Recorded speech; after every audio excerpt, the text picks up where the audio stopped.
بسم اللہ الرحمن الرحیم۔ السلام علیکم۔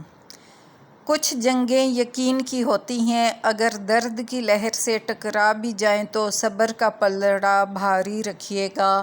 جسے ہم بے بسی کہتے ہیں، وہی صبر کی ایسی حد ہے جہاں فیصلے تمام ہوتے ہیں۔ کیا پتہ حساب کتاب کے بغیر ہی سرخرو کر دیے جائیں، عرش پر ہماری فتح کی تیاری کی جا رہی ہو۔ کیا پتہ جسے ہم مستقل شکست سمجھ رہے ہوں وہی ہماری جیت کی پہلی منزل ہو۔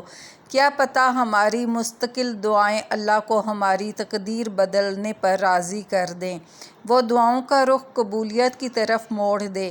جب اس نے قرآن میں کہہ دیا کہ تم مجھے پکارو میں دعا قبول کرنے والا ہوں، بات بس پختہ یقین کی ہے، اور بے شک اللہ اپنے بندوں پر بہت مہربان ہے۔ Okay, take care all. اللہ حافظ۔